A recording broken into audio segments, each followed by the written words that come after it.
My name is Waverly Scott. I'm 29 years old and I run a small but growing interior design studio in Nashville, Tennessee. We've worked with hotels, restaurants, high-end residential clients. The kind of projects I used to sketch in the margins of my notebooks when I was 16, dreaming about what my life could look like. 3 years ago, my older brother and his wife stopped speaking to me. No fight, no final conversation, just silence, then nothing. Last Thursday, they walked into my studio without an appointment. My brother sat down in the chair across from my desk like he owned it. His wife crossed her arms and smiled at me in that particular way she has, the one that's never actually warm.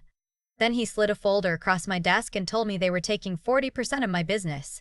I smiled, and I said, "I've been waiting for this conversation." They had no idea what I meant. But let me back up. It started the way most things in my family started, with my brother getting something that was mine. His name is not important. To anyone reading this, to anyone who ever asks, he is simply my brother, and his wife. She is simply my sister-in-law. That's all the identity I'll give them because honestly, they've taken enough from me already. Growing up, my brother was the one everyone pointed to. Charismatic, loud. The kind of person who fills a room just by walking into it. I was the quiet one. The one who stayed up late drawing floor plans for imaginary houses, who rearranged her bedroom furniture 4 times a year just to see how light moved through the space differently. My mother used to call it a phase. My father used to say I needed a real skill. I put myself through design school, working 2 jobs, waitressing on weekends, doing data entry at night.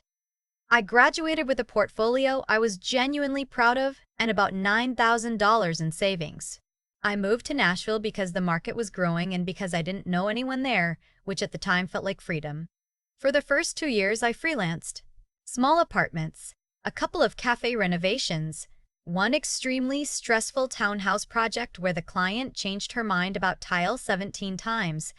I learned more in those 2 years than I had in 4 years of school. I learned how to manage people who don't know what they want. I learned how to hold a budget. I learned when to push back and when to let something go.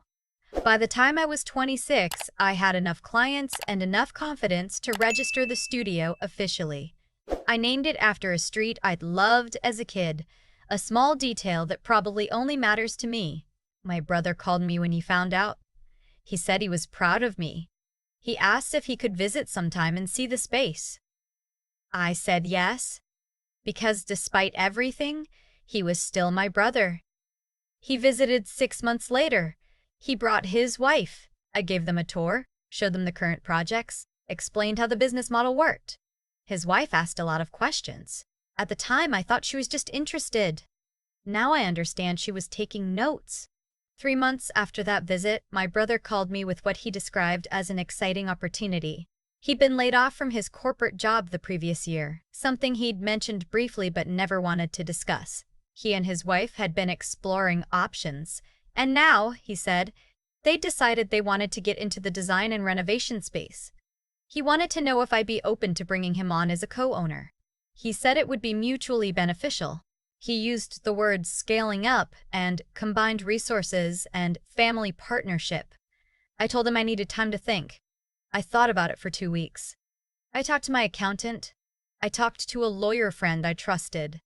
Both of them said the same thing in different ways. Be careful. Make sure any agreement is formal, documented, and specific about roles.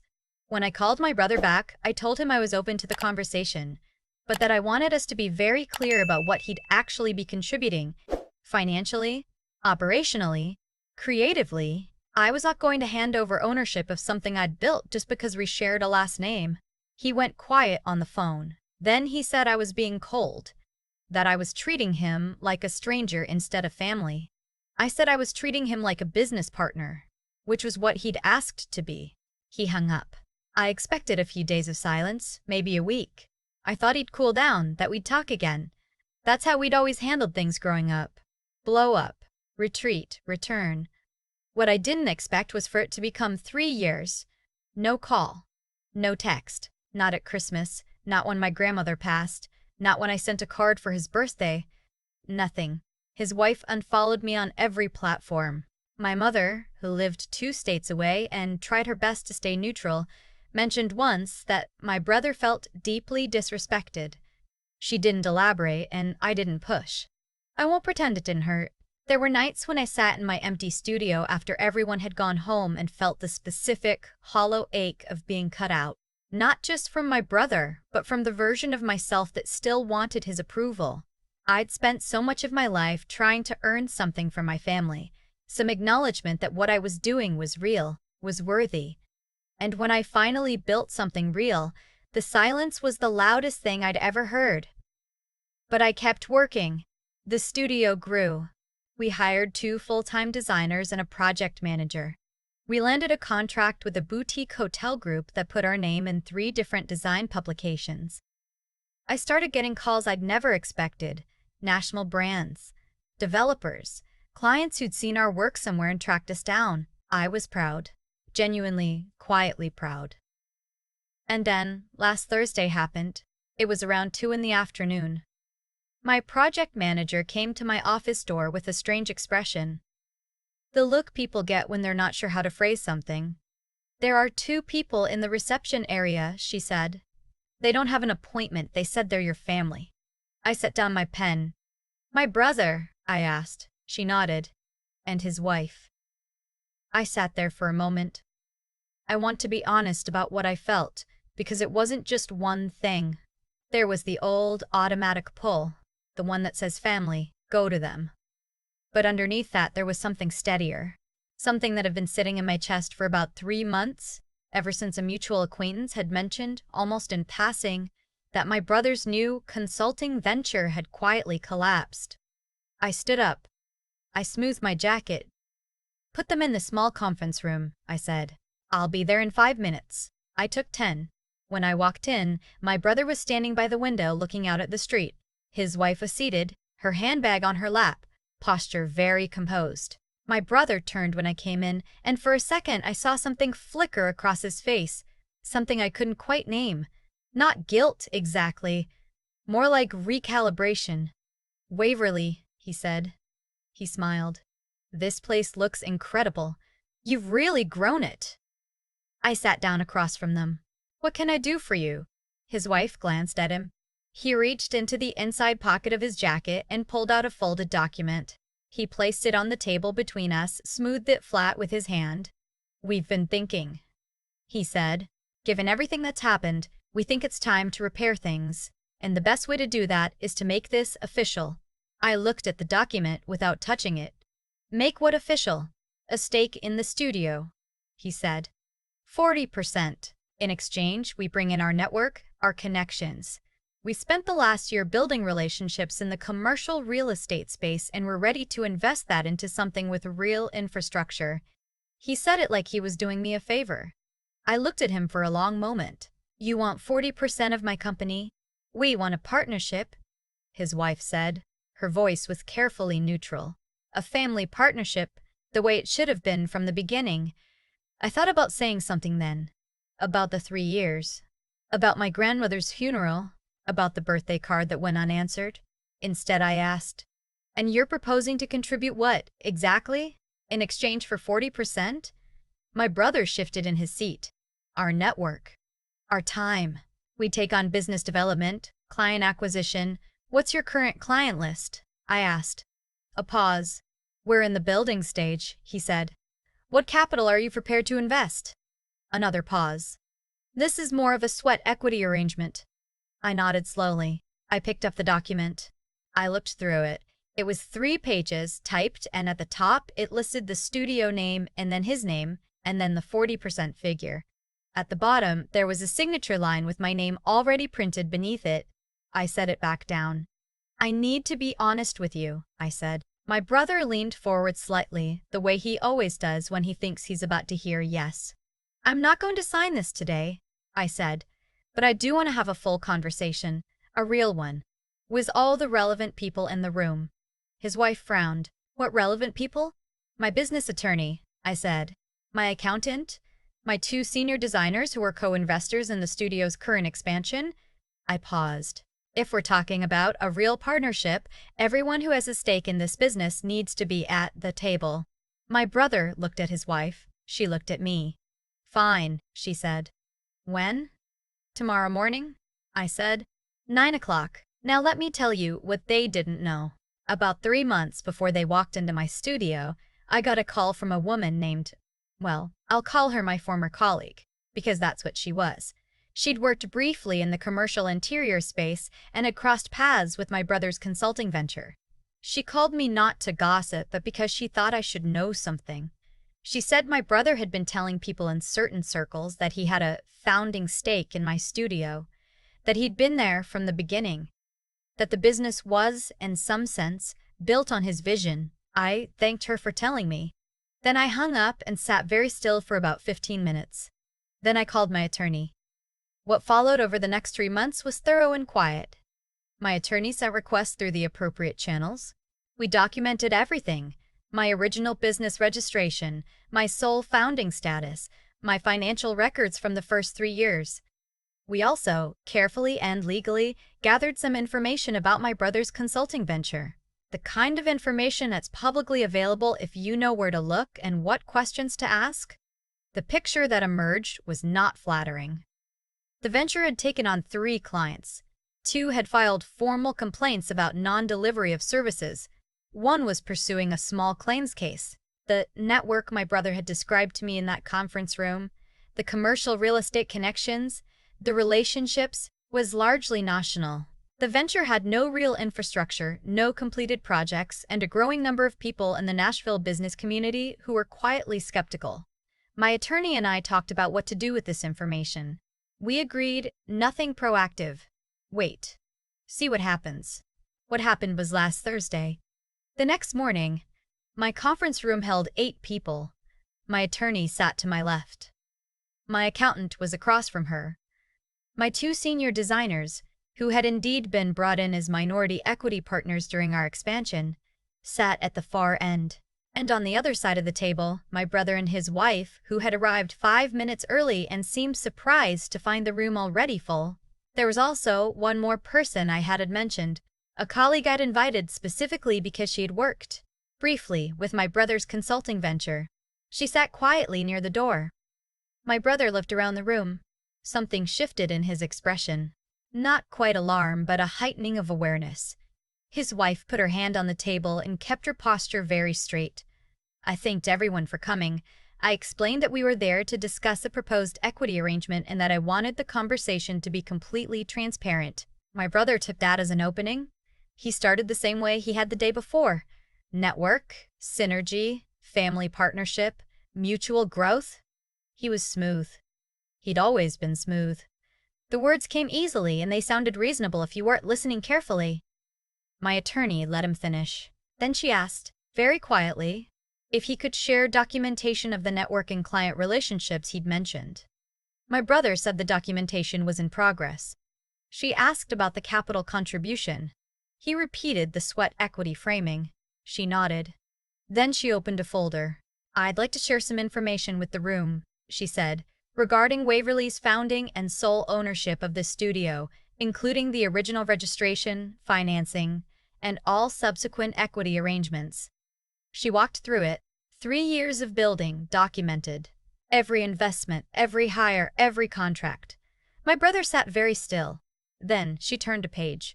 I'd also like to address some public record information regarding the consulting venture you referenced as your primary qualification for this partnership. His wife looked at him. He didn't look back at her. My attorney laid it out simply. No drama, no accusation.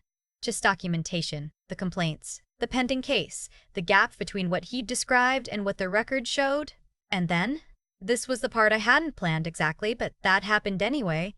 My colleague near the door spoke up. She said, quietly, that she wanted to add something.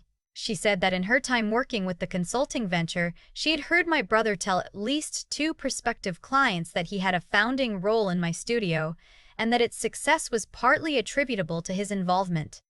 The room went very quiet. My brother started to say something. My attorney put her hand up gently. Then my brother turned to me. And for the first time in 3 years, I saw something real in his face. Not the performance, not the recalibration. Something underneath all of that. Waverly, he said. I waited. I didn't think it would go this far, he said. I looked at him for a long moment. I thought about what to say. I thought about the $9,000 I'd saved working double shifts. I thought about my grandmother's funeral. I thought about the birthday card. I know, I said. That's the problem. I want to be honest about what happened after that, because I think this is the part people get wrong when they tell stories like this.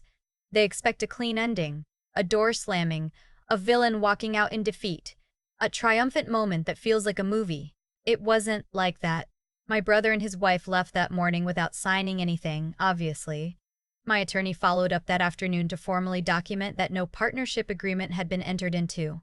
The colleague's account of what my brother had told prospective clients is now part of a file my attorney is holding. We're watching to see if those misrepresentations caused any material harm to my business. So far, I don't believe they have, but we're watching. My mother called me 2 days later. Someone had told her what happened. Probably my brother, in his version. She was quiet for most of the call. She asked me if I was okay. I said yes. She said she was sorry. I'm not entirely sure what she was apologizing for, and I didn't ask. I just said I appreciated her calling. That was the most honest conversation we've had in about 3 years. As for my brother, I don't know what comes next. I don't know if we ever find our way back to something that works. I'm not sure I want the version of family we had before, where his comfort came at the cost of my reality. I know that sounds harsh, but I've spent a long time softening things that shouldn't have been softened, and I'm not doing that anymore. What I do know is this. I built something real. I built it alone, from savings I earned working double shifts, from years of late nights and difficult clients and decisions no one else made for me. Nobody handed it to me. Nobody's name was on it but mine. And when the moment came, when someone tried to walk in and claim part of it, I was ready. Not because I'm ruthless, but because I knew exactly what I'd built and I'd stopped being embarrassed to protect it. My studio is still here. We just signed a contract last week for a new hospitality project that I'm genuinely excited about. The team is strong. The work is good. I smile about it, sometimes, in the quiet moments. Not the mean kind of smile. Just the kind that means you made it through something and you still like who you are on the other side. That's enough for me. I think about the version of myself that existed 3 years ago. The one who still needed her brother to say, "I'm proud of you," before she fully believed it herself. That version of me would have been devastated by the silence. She probably would have called, apologized for something she didn't do, found a way to smooth it over just to stop the ache. I'm glad I didn't. Not because I wanted to win something, but because the years of silence gave me something I didn't know I was missing. The chance to find out who I actually was when nobody from my family was watching. When there was no approval coming, no acknowledgement on the way. No moment where someone would finally look at what I'd built and say it counted. I had to decide for myself whether it counted. And slowly, project by project, late night by late night, I decided that it did. That's not a small thing. Most people never get that chance because they never stop looking for the validation long enough to develop their own. What my brother did. Walking into my studio, sliding those papers across my desk saying, "Give me 40%, like the years of silence were just a brief intermission, it revealed something important. It showed me that the people who underestimate you will almost always underestimate your preparation too. He thought he was walking into a negotiation. He was actually walking into documentation I'd spent 3 months building. He thought my smile meant I was nervous. It meant I was ready. That's what happens when you spend years doing the actual work while someone else is busy performing the idea of work. The gap becomes undeniable. You can't talk your way around an original business registration. You can't charm a room full of people holding financial records. But here's the thing I want to be careful about, because I've thought about it a lot since that morning. Being right doesn't automatically make you whole. I walked out of that conference room with my business intact and my documentation airtight. I also walked out still having a brother I don't know how to talk to. Those two things are both true at the same time, and I'm not going to pretend the second one doesn't matter just because the first one went well.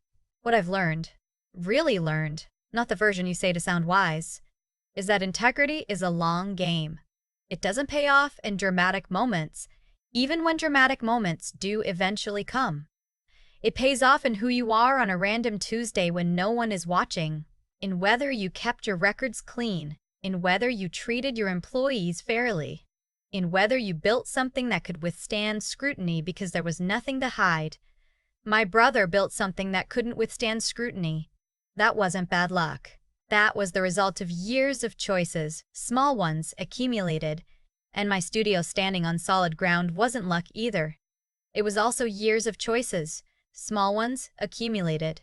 You become what you practice, quietly, consistently, over time. Nobody hands you character. Nobody hands you a business that lasts.